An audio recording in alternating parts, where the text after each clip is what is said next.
Эмне үчүн сиз өзүңүз партия түзүп барган жоксуз? Садыр Байкени кандай адамдар башын сайып колдогон болсо, мени да ошондой колдогон адамдар бар. Мен буну Аллахтын алдында да айта алам, тазамын. Мен мамлекеттен бир сом алган эмесмин. Берсем балким бергендирмин, алган эмесмин да. Калп айткан учуруңуз болобу? Кайсыл учурда калп айтасыз? Калп айтам, ооба. Ушундан биз конституция эч нерсеге жардам бербейт экенин түшүнүшүбүз керек. Ошо мени Садырга кошулбайсыңбы деп аткандар айтпайсыңбы? Бабанов мен эмне кошулдуң деп. Саламатсыздарбы, урматтуу Факты Кежинин жалпы көрөрмандары. Кайрадан сиздер менен эмгегим элиме көрсөтүүсү. Акыркы учурдагы Борбордук шайлоо комиссиясынын билдиргенине караганда талапкерлердин саны 20дан ашты. Алардын катарын толуктаган Бактыбек Калмаматов бар. Бүгүн биз студиябызга чакырганбыз. Алдыдагы пландары, учурдагы коомдо болуп жаткан окуялар туурасында кенен маалымат курабыз. Андыктан бизден алыстабаңыздар. Саламатсызбы? Саламатчылык. Кош келипсиз студиябызга. Манагыңыз жакшыбы? Жакшы, Кудайга шүгүр. Пландарыңыз жакшыбы? Кадамдар. Жакшы. Эгер уруксат берсеңиз, анда мен суроолорду баштай берейин. Парламенттик шайлоого чейин тынымсыз массалык маалымат каражаттарынан чыгып, элге эскертүү берип, бир нече окуялардын чындыгын айтып, мындай жакшы жүргөнсүз да, анан эле ортодо жок болуп кеттиңиз. Эмне менен алек болуп кеттиңиз? Эмнеге жок болуп кеттиңиз шайлоодон кийин? Мен 2015-жылы болгон парламенттик шайлоого катышкан жокмун, бир дагы партияга барган жокмун. Мен буну мындай көмүскөдө калтырбай ошол учурда эле ачык айтканмын. Мен бир дагы партияны тандабайт экенимди, бир дагы саясатчыны колдобойт экенимди. Баардык оппозициясы дагы, позициясы дагы биригип алып, бийликтин камчысы чыгып калды. Бийлик узурпацияланып калганын эч ким айтпай, баардык ошолор менен бир кемеге түшүп алды деп. Мен башка альтернативалык көз карашты алып чыгалы деп, баарына каршы деген көз карашты кармандым. Ошол учурда кандай айтылууга мындай муктаж болуп аткан маселелер болсо, баарын ошол учурда мен айттым. Менин мындай бир чети кубанганым, мен ошол учурда айтып аткан маселелер кимдир бирөөгө мындай бир түшүнүксүздөй болуп аткан болсо, бул 5-октябрдан кийин баардыгы түшүнүктүү болду да. Мен аны алдын ала эле көрүп билип айтып койгонума өзүм дагы ынандым да. Мен жоголгон жокмун. Мен ошол учурда кандай позицияны карманып аткан болсом, азыркы учурда дагы ошол эле позициядамын. Бир төңкөрүштөн кийин бирөөлөр тыюу салдыбы дегенде ой келип кетти да, төңкөрүштөн кийин бир аз тынчып калганыңызгачы? Мен эч кимден эч нерсе бул жашоодо карызым жок. Эч качан менин көз карашым бирөөнүн көз карашы менен байланыштуу болушу мүмкүн эмес. Мен аны бир нече жолу саясаттагы басып өткөн жолумда далилдегенмин. Бул мындай актанууну талап кылбаган нерсе. Мен парламенттик шайлоого катышпаганымдын себеби, мен ал жака жөн гана депутат болуп барганым гана болбосо, мен эч нерсе андан аркын баягы эч нерсе кыла албайт экенмин. Мен ошон үчүн барган жокмун депчи. Анан ушундан улам сизге суроо жаткым келип атат да, мындай ушунча чындыкты билип туруп, ушунча эл алдына чыгып туруп, эмне үчүн сиз өзүңүз партия түзүп барган жоксуз? Партия түзүп коюш бул оңой эле. Партияны түзүп парламентке өткөрүп кайыш да оңой эле. Ага менин саясий дареметим, акылым, рейтингим дагы жетет, мен аны билем. Бирок бул чоң жоопкерчилигин дагы унутпашыбыз керек да. Бүгүн Кыргызстанда бир дагы партияга эч ким ишенбейт. Ооба. Себеби туруктуу партия жок. Бир күн карасаң ичинде Ашмат Ташмат, эртесүнү карасаң Эшмат Балтабай, анан үчүнчү күнү карасаң Кешебай, Урмат ушундай да. Мындай туруктуулук жок. Партиялар бул жөн эле бийликке жетүүнүн эле мындай инструменти, кемеси болуп калып атат да. Реалдуу турмушта мындай эч бир чоң өзгөрүүгө алып келе албай атат да. Анан мына президентке аттанып аткандардын баардыгынан эле сурап атам. Эмне түрткү болду депчи. Ар ким ар кандай ой пикирин айтып атат. Кээ бири мен эркиндүүлүк үчүн күрөшүп атам дейт. Кээ бири баягы карапайым элдин баягы кредит жагындагы маселесин чечим деп атат. Дейле сизге эмне түрткү болду? Ким сунуш кылды же бул өз чечимиңиз болдубу? Буга чейинки идеяңыз бар беле? Менин шайлоого катышуу өзгөчөлүгүм башкалардыкынан бир топ жоопкерчиликтүү. Биз ушул жумушту апрель айынан мындай чогулуп баштаганыбызда могу 5-октябрда болуп кеткен окуяга биз мындай илгертеден мындай байланышыбыз бар да. Адам өлбөйт деп ойлогонбуз. Мен бийлик тараптан дагы ок атуу болбойт деп ишенгенмин. Мен ушундай мындай анализдерим да ошондой болчу да. Тилекке каршы кокустан бир жигит көз жумуп калды, Үмүт аттуу да. Бунун аты Үмүт болгону дагы жөн жеринен эмес. Бүгүн мамлекетте, Лейлекте бир үй бүлөнүн Үмүт өлдү. Эгерде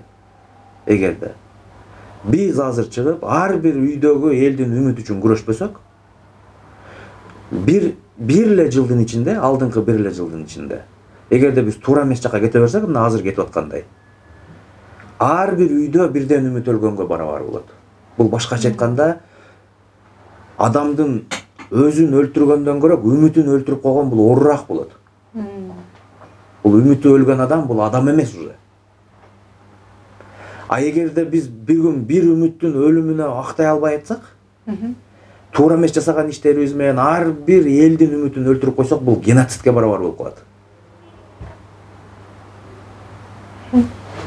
Ушундай жоопкерчилик мени ушул жолго аттанууга, бел байлоого мажбурлады. Ушул тополоңдон кийинчи бир топ баягы кызмат орундары айрымдары күчкө салып эле өзү менен өзү баягы креслону басып алды дегендей, кээ бирлери өзүнүн адамдарын сунуштады, ар ким ар кандай ой болду да. Анан ошол учурда баягы коомдогу билимдүү инсандардын пост сүрөтүн чыгарып пост кылып, балким ушул адамды катарга кошсоңор жакшы болот беле дегенде, ошол инсандардын арасында сизди дагы талкуулашты да. Анан ошол учурдан сизге суроо узаткым келип атат. Эгер сизге чакырып, ушул биздин бир тармагыбызды мындай тартып бер, иштеп бер десе, сиз кайсы тармагын ийгиликтүү алып кете алат элеңиз? Орок уралбаган орок тандайт деген. Мен кайсы кызматты аркалабайын, мен анын өтөгүнө чыгат экениме көзүм жетет. Бардык тармакка алып кетет. Кайсы тармакты болсо да. Мен жада калсам, мен Минздрав болуп да иштеп кое алам. Маселе эмнеде да? Маселе сен ал ишти билгениңде эмес да, маселе сен ал иштин этегин көргөнүңдө да. Маселе сенин акылыңда, анан көрөгөчтүгүңдө да, этегине көзүң жеткенинде да. А бизде ушундай бир союздан калган бир жаман эреже бар. Юрист только юрист болуш керек, врач только врач болуш керек, шопур только шопур болуш керек дейт. То есть адамдын көз карашы андан көбүрөөккө жетип атса, эмнеге аны чектеш керек деген дагы мындай ой жүгүртүү болуш керек да. Эми мен ушул жерден бир нерсени ачыктап койбойюн деп атам. Революциядан кийин Садыр Жапаров мага чалды. Чалып, мага вице-премьер болуп иштеп берүүнү сунуштады. Мен тилекке каршы жок деп жооп бердим. Себеп? Шайлоого катышуу ниетим бар экенин ошондо эле айттым. Мен эмнеге жок дедим да. Көбү менен айтышты. Эмнеге жоопкерчиликтен качасың деди да. Биринчиден, вице-премьерлик деген бул өкмөттөгү эң безделник 4 киши ушул. Эч нерсе жумуш кылбайт. Министрдин жасаганын премьер-министрге ушактай ташып берип эле почтальон. Эч нерсе, өзү бир нерсе ойлоп таппайт. Өзү бир жактан акча тууп келбейт. Жөн эле бирөөнүн ишине эшек иштейт, ат чейт деген жагында ат болуп алган бул. Бул жоопкерчилик дагы эмес. Мен барбай койгон себеби ал эмес, мен башка себебин айтайын деп атам да. Мен эмне үчүн убактылуу өкмөткө барган жокмун да. Анын аты айтып турат, убактылуу деп. Убактылуу болгуңуз келет. Убактылуу деп. Маселе мен убактылуу болгум келгенде жок эмес. Мен убактылуу бийлик эмне менен алек болот экенин билем. Себеби Кыргызстанда саясатчылардын бир калыптанып калган өлбөс житпес бир мүнөзү бар. Ким бийликке келсе эле, эптеп эле ошол жерде калып калууну эле ойлой берет. Эптеп эле ошол жерден өзүнүн кадрларын кое калып шайлоону утуп келүүнү эле ойлой берет. Мына 5-октябрдан бери бүгүн 12-13 болуп калды. Эмне жумуш жасадык? Кадр алмаштыргандан башка. Бул кадр алмашкандан эч нерсе өзгөрбөйт экенин биз 30 жылда түшүнүшүбүз керек да. Анан жоктон тапкансып конституцияны өзгөртөбүз деп кирдик. Бул эмне? Колу барбы, буту барбы, басабы, же жейби, же чуркайбы? Бул китеп да, адам ойлоп тапкан китеп. Туурабы? Анан Сооронбай Шарипович жаман иштесе, же Атамбаев жаман иштесе, же Бакиев жаман иштесе, эмнеге китеп күнөөлүү болуш керек акырында? Туурабы? Эмне үчүн мамлекеттин өнүкпөй атышына Ак үйдүн забору күнөөлүү болуш керек? Сенин элге болгон мээримиң, элге болгон сүйүң жүрөктөн ачылбаган болсо, сен каша менен эшикти алып койгондон эмне пайда? Бузганга всегда успеем. Бузганга дайым жетишебиз. А биринчи жанына бир нерсе куруп көрбөйлүбү? Созидать этип. Урганга кем акылдын дагы акылы жетет. Кем акыл, эң акылы жоктун уй-пуй жылкы деле келип сүзүп кетип жыгытып бузуп кое берет. А биз адамбыз го, биз курбайлыбы бир нерсе. Шайлоого карата номер 2 форманын алынышы, ошондой эле шайлоо босогосунун 30%ке түшүшү депчи. Мына ошол боюнча дагы баягы Алтынбек Сулайманов өзү пост жазбадыбы? Бул сүйүнүчтүү кабар жаштарга жол ачылды депчи. Чындыгында эле сүйүнүчтүү кабар эми жаштарга жол ачылабы же кандайдыр бир деңгээлде дагы саясий оюндар ойноп кетеби дегендей? Акаев айтты. Ушул конституцияны өзгөртсөк эле жакшы болуп кетебиз деди. Бакиев айтты, конституцияны өзгөртсөк эле жакшы болуп кетебиз деди. Атамбаев айтты, конституцияны өзгөртсөк эле жакшы болуп кетебиз деди. Убактылуу өкмөт айтты, конституция эле мешайт этип атат деди. Анан келип туруп Атамбаев айтты, жок, башкача кылыш керек экен деди. 9 жолу баш мыйзам өзгөрттүк. 30 жылдагы кийген кейпибиз дүйнөдө эң акыркы өлкөлөрдүн кейпине келдик. Ушундан биз конституция эч нерсеге жардам бербейт экенин түшүнүшүбүз керек. Ушу кагылайын элим, ушу бир нерсени түшүнүш керек да элчи. Ниет өзгөрмөйүн. Ниет өзгөрмөйүн. Бул жанкы ашканадагы бычактай эле боло берет. Нан кестесең адам союп салат. Демек жыйынтык чыкпай калышы мүмкүн. Жыйынтык чыкпай калышы мүмкүн да. Анан айтып атпаймынбы, мыйзамды ким кантип колдонот да? Мына акыркы шайлоо, кече 2015-жылдагы шайлоо адамдарга абсолюттук түрдө баары бир экенин көрсөттү. Ооба. Биримдик менен Мекеним Кыргызстан партиясы бири 45, бири 46 мандат алып койгону бул эшикте мындай ачык түрдө подкуп болуп аттын дегендин белгиси. Ачык түрдө. Бирок элдер айтып атпайбы? Элдер сатылма депчи. Элдер сатылма эмес. Эл тандаганга башка альтернатива жок. Буну мен ошол учурда дагы айттым. Оппозиция жок деп. Оппозицияң псевдооппозиция болуп, бийликтин тегерегинде мынтип чуркап жүрүштү. Даже ошол өзүн оппозициябыз деп аткандар, 5-октябрь күнү бийлик менен 0,5% сурап мени киргизип койчу деп, босогодон өтүп алайын деп соодалашып жүрбөдүбү? Бүгүн ошолор эмне жумуш кылып атат? Каерде отурат? Кимге акыл үйрөтүп атат? Вообще ошолор бизге этика, нрава, бир маданият жөнүндө айтканга моралдуу укугу барбы бир нерсе деп сүйлөгөнгө бизге? Адамда адамдык сапаттагы болуш керек да, саясатчылык мүнөздөн башка. Өнөрбек Чиркешевич мен устатым деген экенсиз да. Туура. Ошол президенттикке аттанатканда ал киши менен дагы бир кеңешпе койбосоңуз керек. Кандай пикирин билдирди? Мен эми дагы бир жолу кайталайын да. Мен кеңеше турган бир Аллах бар. Анан ошто үйдө апам бар. Калган мен эч ким менен кеңешме кылганга менде мындай эч мындай муктаждык жок. Устатыңыз катары дагы сураган жоксуз? Жок, мен бир нерсени мындай ушул жерден мындай айтайын деп атам да. Акаевдин дагы, Бакиевдин дагы, убактылуу өкмөттүн дагы, Атамбаевдин дагы, Жээнбековдун дагы, мына азыр Садыр Жапаровдун дагы бир окшоштугун айтып берейинби? Бардыгы ийгиликтүү шайлоодон өтүп келиш үчүн ити менен деле, пити менен деле келишим түзө берип, акырында шайлоодо айткан бир да программа иштебей калып атат. Эмнеге шайлоого чыга эле, уже сен карызсың. Моякта калталар дилип алгансың. А мен антип карыз болуп калып, эртең Кудай буйруп президент болуп калсам, мен таш бараң менен куулгум келбейт мен. Мен айттымбы, ошол сөзүмдүн кулумун, мен аны аткарышым керек. Аны аткарыш үчүн мен бүтүндөй Кыргызстан билген криминал, бүтүндөй Кыргызстан билген коррупционер мен тандем түзө албайм просто эле. Апаңыз эмне деди анда кеңешсеңиз? Ийгилик каалады. Батасын берди. 4 тууганбыз биз үйдө. 4 тууганбыз. 2 уул, 2 кызбыз. Апам мага дайым эле айтат. 2 уул, бирөөсү кенжеси уул да. Бул бизди карайт, а мен сени эл үчүн төрөгөмүн деп. Мен ошон үчүн ушул күнгө чейин саясатта келатам. Төңкөрүштү эске ала турган болсок, жаштар чыкты деп жаштар алды деп атпайбызбы? Бирок кийин эле баягы кызмат орундарында эскилер келди деп баягы коомчулукта нааразы болуп калды. Чындап эле эскилердин келип атканын баарыбыз эле көрүп атабыз да.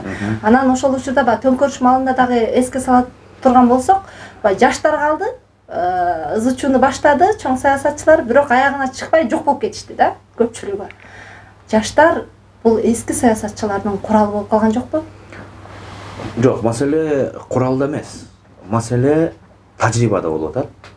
Мен чынында бир мындай чоң өкүнүч менен жашап калдым бир акыркы 3-4 айдын ичинде. Бардык айтат да, люстрация болсун дейт да. Люстрациянын эң туура жолу бул табигый жолу. Буну мыйзам менен жасагандан көрөк, бунун табигый жолу. Кыйынсыңбы? Чыгып, утуп, жеңип ал, күрөш, ал, бийликти эч ким бербейт. Анан жаштар келсин деген бул туура эмес лозунг. Маселе жашта болбош керек. Маселе көз карашта болуш керек. Маселе дүйнө таанымда болуш керек, ички туюмда болуш керек. Жаш келди. Мына жаштар келсин дедик. Эң чоң мисалды мына сиз айтып аткан мисал кече бизге көрсөттү 5-октябрда. Жаштар кирди. Ак үйгө кирип өздөрүн өкмөт атап, жарым саатка келген жаш баладай болуп кайра этип чүкүт кошпадыбы? Элементардуу мыйзамдаштырып отуруп калуунун жолун таппай коюшту. Эмнеге дегенде саясатта мындай курчу элек, быш элек басып өткөн жолу жок. Садык Шерниязовдун бир айткан сөзү бар. Саясатчынын максаты бийлик депчи.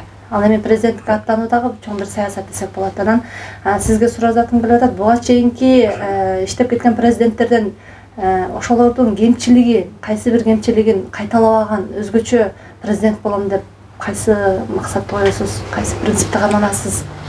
Негизи мындай да, бийликти бекемдөөнүн, бийликти кубаттоонун бир эле формуласы бар.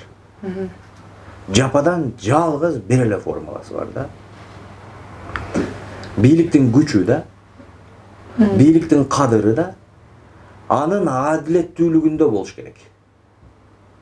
Адилеттүү бийликке эч ким ташатпайт, акарат кылбайт.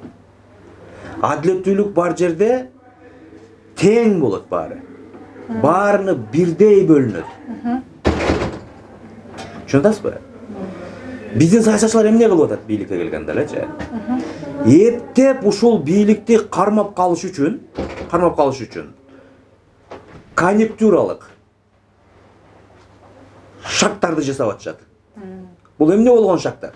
Таласты алыш үчүн Бабанов менен биригишим керек, Чүйдү алыш үчүн Канат Исаев менен биригишим керек, Ысык Көлүштү алыш үчүн Канат Хасанов менен биригишим керек, Нарынды алыш үчүн Шыкмаматов менен биригишим керек, Ошто алыш үчүн Алтынбек Сулайманов менен биригишим керек. Алдың, туура. Сенин конъюнктуралык ходдоруң туура болду. А бирок андан жеңилирээк жол бар болчу го. Жөн эле эшекте эл үчүн иштеп кой деген. Эч кимди албай эле өзүң жалгыз эле адилеттүү тытынып иштеп кой деген. Адамды эмгеги менен балайт да. Адамды адам эмгеги менен сүйөт. Мүнөзү менен сүйөт. А биз кантип tutабыз? Биз адамдын сүйүүсүнө эмес, доошуна муктаж экенибизди көрсөтүп, көрүнгөн саясатчыны чогултуп келип, акчаны барып чачып, бөлүп сатып алып келип отуруп калып атпайлыбы? Дайыма чындыкты айтып келесиз. Калп айткан учуруңуз болобу? Кайсы учурда калп айтасыз? Калп айтам, калп. Кайсы учурда?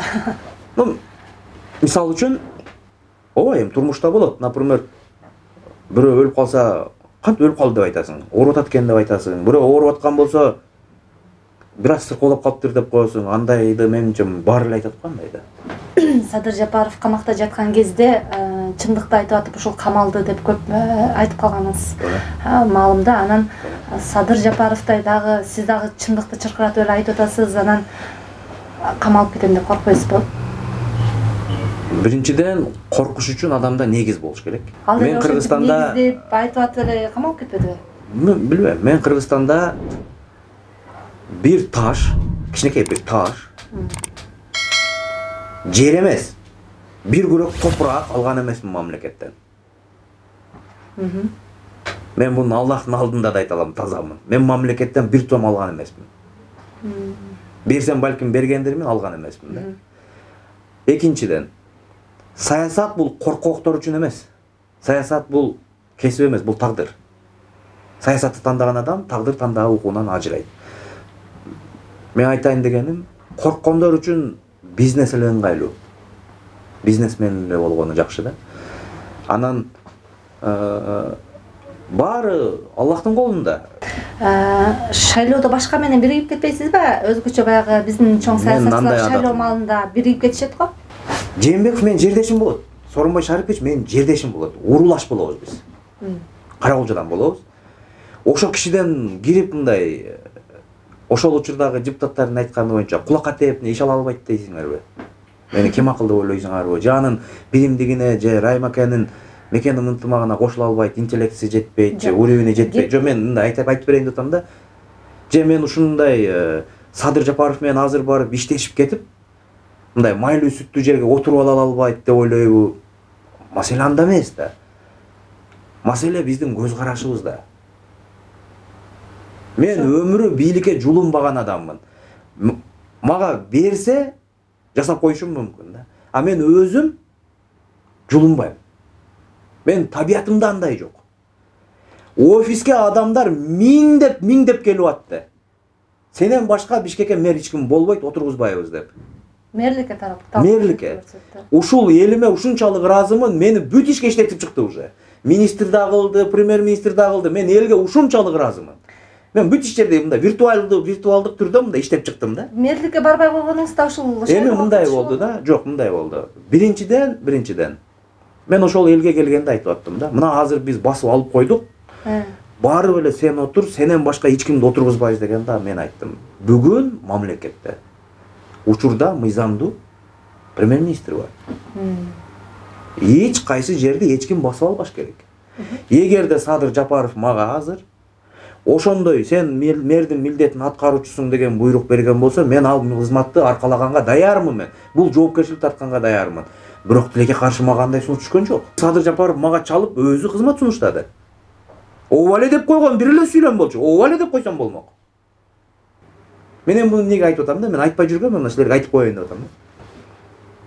Биринчиден, мен жогоруда айткандай Жээнбеков менин жердешим. Аттын үстүнөн жулуп алып, жулкуп жүрүп, мен ордуна кантип менен, мен кантип айылга барам? Мен ага аберим түтпөйт. Анда эмнеге сен аны соккулап аттың десе, мен айтам барыначы. Просто сокконго ошол маалда саясатчылар шал болуп калганда мен жалгыз калып калдым. Ошон үчүн мен жердешим болсо да согушка туура келди. Адилеттүүлүк мен жердешимден кымбатыраак экен. Мен айтып алдым, мен өзүм ушундай. Бирок мен жыгылып калганда оодара калып барып мингенге дитим чыдаган жок. Бул бир. Экинчи жагы. Мага караганда Садыр түрмөдө отурду. Садыр Жапаров ошол учурда ошол бийликтин кугунтугун жеди. Мен бул 5 октябрда болгон окуяны мен революция деп атабайм. Мен бул жердеги биз элдер орното албай калган адилеттүүлүктү акыры чыдабай кетип Аллах өзү келип орнотуп кетти деп атайм. Бул Аллахтын адилеттүүлүгү орногон күн ошол. Мен Садыр Жапаров менен революция болгондон бир күндөн кийин жолуктум. Шундай экөөбүз отуруп сүйлөштүк. Мен ага суроо бердим. Байке, отуруп кала аласызбы деп. Мындай азыр могу оодарылыш болуп кетиши мүмкүн. Отуруп кала аласызбы дедим. Кызым кыйын болуп атат, отуруп калам деди. Моралдык укук сиздики дедим. Сиз мына бүгүн отуруп хан болгонго моралдык укугуңуз бар, түрмөдөн чыктыңыз дедим. Эгер отура албай турган болсоңуз, биз келип отуралы. Дедим, жок, мен отура алам деди. Анда Садыр байке, мен президенттик шайлоого катышайын дагы, азыр мен мындай на дно кетейин дедим. Элдин көзүнөн жоголуп кетейин дедим. Эгерде ошол маалда мен дагы саясатка келип ала турган болсом, биздин тарапташтар менен башка тарапташтар болуп, ал жакта Садыр экөөбүздү чабыштырабыз, экөөнүн электоратын согуштурабыз деген саясий күчтөр бар болчу. Садыр байкени кандай адамдар башын сайып колдогон болсо, мени да ошондой колдогон адамдар бар. Колуна таш алып, темир алып чуркай турган. Мен аны 5 октябрда ошол балдардын жасап аткан ишинен көрдүм. Эмне жасап кое алат экен. Ошон үчүн айттым, сиздин моралдык укугуңуз бар. Мен сизге жолтоо болбой, мындай баланы детдомго таштап кетип атсаң деле, бат кетип калбасаң кылчактай берет. Алып кете бекен деп көзүн боортуп. Мен өзүмө зыян келсе дагы, өзүмдүн электоратымдын алдымда осол болсом дагы мен офистен чыкпай отурдум, үн катпай бүгүнкү күнгө чейин. Садыр Жапаров бекем отуруп алсын деп. Эл кылчактап, лидер издебей, ошого кетсин, ишенсин деп. Анан мен ошондо сурадым, Садыр байке, анда чечишип алайлы. Эгер сиз буяка премьер-министр болсоңуз азыр, сиз президенттикке кое албайсыз. Десем, ооба деди. Сүйлөшүүлөрдө бардык ошентип условия коюп атат деди. Анда мен коем деп кеттим. Мен ошол күндөн баштап президенттикке коет экенимди түшүнүп, даярданып баштадым. Мен бүгүн орто жолдон кырчыктан чыга алган жерим жок да. Мен ошол учурда жок, мен койбой калат окшоймун, мен премьер-министр болот окшоймун деп эки сүйлөп койгон жокмун да. Мен ошол маалда коем дедим, мен койдум. А койбойм деп аткан адамдар кийин коет экенин Кошкордон уктум, жолугушууда. Мен президенттикке кетип атам дегенин. Ушунча бийликти колуна чогултуп туруп, азыр ушул адам президенттикке барса шайлоо адилеттүү өтөт экенине бир ишенеби? Биз билебиз да, бийлик келгенден кийин шайлоо кандай өтөт экенин. Бүт чиновниктер, акимдер, прокурорлор, СМБлар, милициялар бардык ордордун деле отурат. Өзгөрө болгон жок. Эч нерсе өзгөргөн жок. Туфли, костюм, шим, плащ бардыгы Сооронбай аканыкы. Бир эле шляпасы калды. Азыр монтур эле кийсе, Акшашып калат. Садыр Шарыпович болуп калышы мүмкүн да уже. Жакшы. Сизге болгон суроолорум түгөндү. Бирок ошентсе да сизге коомчулукка болгон сиздин кайрылууңуз болобу, билдирүүңүз болобу? Өзүңүз айтсаңыз болот. Адамдардын эс тутуму аябай кыска болот экен да. Кыска болот экен. Кече күнү эмне көргөнүн унутуп калат экен да. Пенде экен да. Мына кече пандемияда бийлик кол кушуруп отуруп калганда адамдар больницанын оозунда сулайып өлүп атканды көрдүк да баарыбызча. Ошондо бийликти баары сөгүп атты эле. Баары сөгүп атты эле да. Бирок маселе бир эле Сооронбай Шариповичтин кетиши менен эле чечилип калды да мындай. Кайра эле ошол үстү эле кетсе болду, калганы менен жашай беребиз деген көтүп алдык да. Люстрация болбой калды. Төңкөрүлүш максатына жетпей калды. Жетпей калды. Люстрация болбой калды. Мына азыр мен кандидат. Мына мен люстрациямын. Эл мени 100% шайласа, люстрация болот мамлекетте. Себеби калгандары өзү эле өтпөй калат.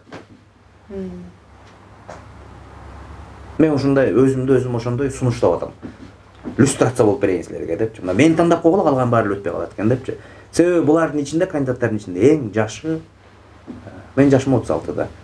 Эч кимге эч нерсе карыз эмесмин, эч кимге эч нерсе милдеттүү да эмесмин. Бир дагы кланга, бир дагы олигархка, бир дагы коммерсантка карызым жок.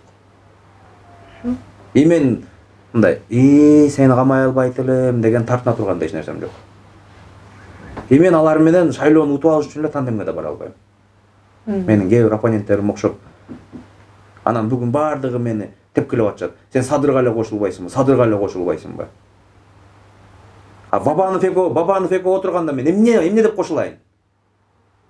Бабановдун ата алганы жалган экен, банкты тартып алганы жалган экен деп кайра тетирип сүйлөйүнбү?